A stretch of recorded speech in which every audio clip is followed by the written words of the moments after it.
नमस्कार मित्रमैत्रिणींनो, आपले माझ्या चॅनलवर स्वागत आहे. जे होतं ते चांगल्यासाठीच होतं. ईश्वर जे करतो ते चांगल्यासाठीच करतो. श्रीकृष्ण म्हणतात, चांगली माणसं दुखी का आणि पापी पाखंडी माणसं सुखी का? ईश्वर जो करतो ते चांगल्यासाठीच. एकदा यमदेवाने आपल्या एका दूताला पृथ्वीवर पाठवलं. एका स्त्रीच्या मृत्यूनंतरच्या गतीचं कार्य त्याच्यावर सोपवलं होतं. तो तिथे पोहोचला, पण थोडा संभ्रमात पडला. त्या स्त्रीची 3 लहान जुळी, खरं तर तिळी म्हणतात त्यांना, बाळ रडत होती. त्यांचे बाबा तर खूप आधीच देवाघरी गेले होते आणि आता आईविना ती अनाथ होणार होती. हे सर्व बघून देवदूताला दया आली. तो त्या स्त्रीला आपल्याबरोबर न घेता रिकाम्या हाताने यमदेवाकडे आला व सर्व परिस्थिती सांगितली. ती ऐकून यमराज भडकले. तू काय स्वतःला परमेश्वर समजतोस का? प्रत्यक्ष परमेश्वर सुद्धा निसर्ग नियमांमध्ये हस्तक्षेप करत नाही. मग तू कोण एवढा मोठा लागून गेलास? त्या स्त्रीचा मृत्यू तर अटळ आहे. मी दुसऱ्या दूताकरवी हे काम करून घेईल, पण आता तुला मात्र मी सांगितलेल्या आज्ञेची पूर्तता न केल्याचं फलित म्हणून शिक्षा भोगण्यासाठी पृथ्वीवर जावं लागेल.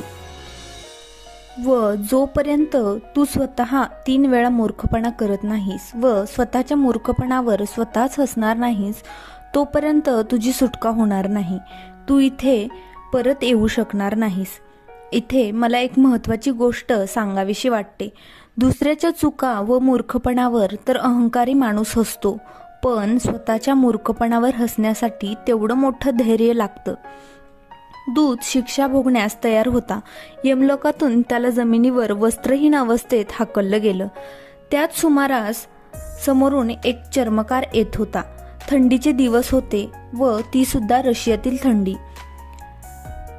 म्हणून आपल्या बायको व मुलांसाठी तो चर्मकार गरम कोट व ब्लँकेट्स खरेदी करण्यासाठी तो बाजारात चालला होता. त्याने त्या वस्त्रहीन देवदूताला बघितलं. त्याला दया आली व त्याने घरातील लोकांऐवजी ह्या माणसासाठीच कपडे, ब्लँकेट वगैरे खरेदी केलं. व नंतर अचानक चर्मकाराला काय वाटलं देव जाणो. तो दूताला म्हणाला, अशा घरदार नसलेल्या अवस्थेत तू कसा काय राहणार, कसा काय जगणार? माझ्या घरी चल.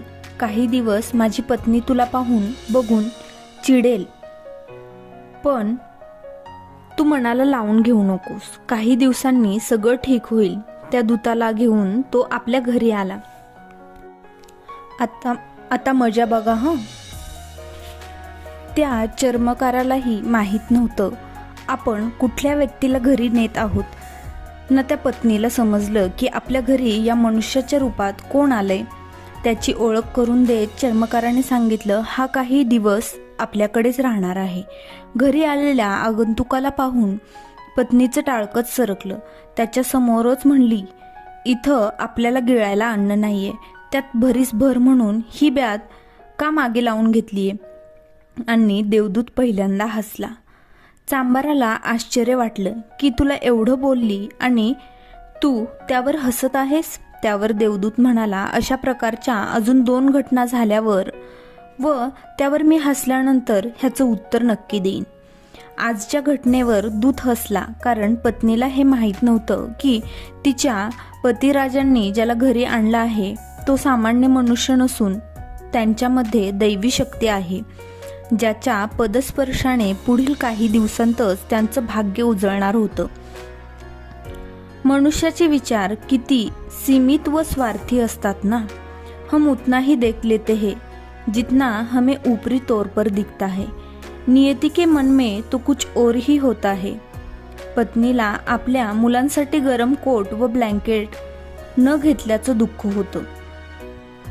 जो खो गया उसे देख रही थी वो, जो मिला है उसका क्या, उसका तो अंदाज ही नहीं है. मुफ्त. घर में एक देवदूत आया है.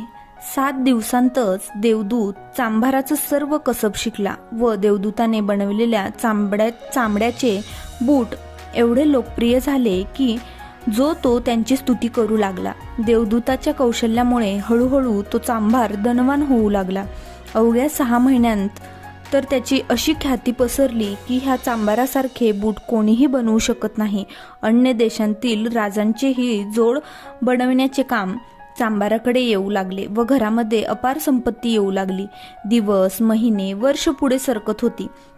एकदा असं झालं, सम्राटाचा एक अधिकारी आला चांभाराकडे. कातडं सोपवलं व म्हणाला, हे खूप दुर्मिळ व महागडं कातडं आहे. तुझी कारिगिरी सम्राटांना पसंत आहे, म्हणून सम्राटांनी तुझ्याकडे हे कातडं आपले बूट बनविण्यासाठी दिलं आहे. चूक झाली तर सम्राट क्षमा करणार नाहीत. लक्षात ठेव, सम्राटाच्या पायाकरिता बूट बनवायचे आहेत, स्लीपर नाही. अधिकाऱ्याने स्पष्टपणे खडसावले. रशियामध्ये मृत व्यक्तीला स्लीपर घालून स्मशानात नेण्याची प्रथा होती. चांभाराने सुद्धा देवदूताला बजावलं, हे बघ, सम्राटाच्या पायाकरिता या दुर्मिळ कातड्यांचे बूट बनवायचे आहेत, स्लीपर नव्हे. व कातडं सुद्धा बुटाच्या मापापुरतेच आहे. काही गडबड झाली तर नसती आफत ओढावेल. एवढं म्हणून सांगूनही देवदूताने स्लीपरच बनवल्या. चांभाराने त्या बघितल्यावर तो इतका क्रोधित झाला व देवदूताला काठीने झोडपून काढले.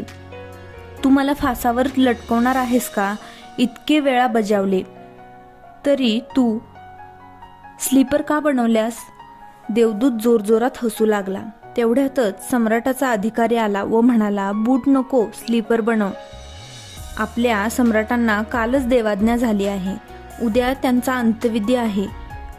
भविष्य अज्ञात असतं व आपण गतकाळातील अनुभवांवर जगत असतो. काल सम्राट असताना बुटासाठी आटापिटा होता, आज स्लीपर हवे आहे. चांभाराने लगेच त्या स्लीपर दिल्या. अधिकारी निघून गेल्यावर चांभार देवदूताच्या पाया पडून क्षमा मागू लागला.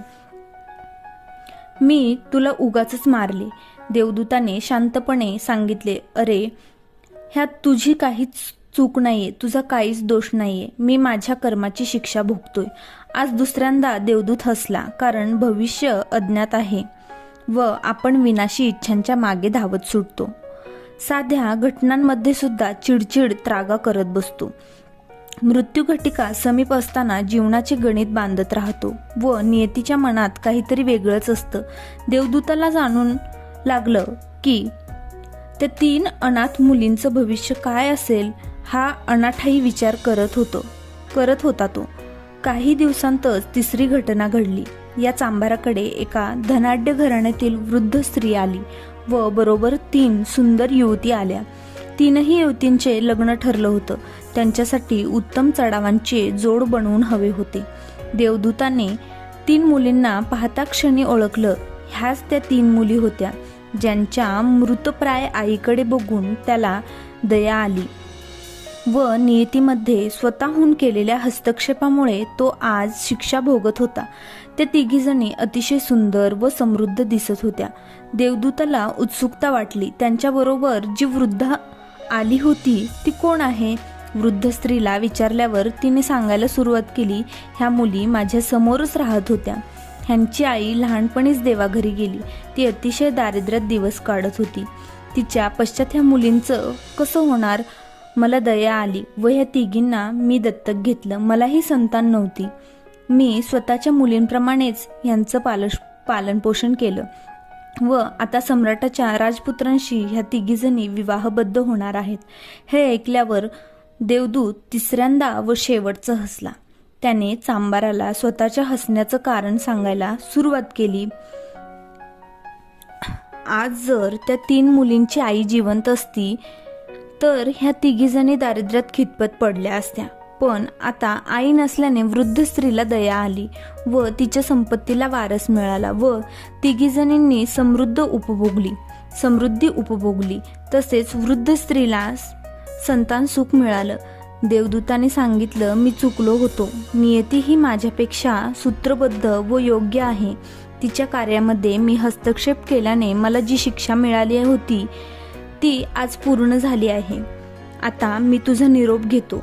एवढं बोलून तो देवदूत पाहता पाहता तिथून अदृश्य झाला. कथा जरी इथे संपली असली तरी त्याचा सारांश मात्र कायम आपल्याबरोबर ठेवायचा आहे.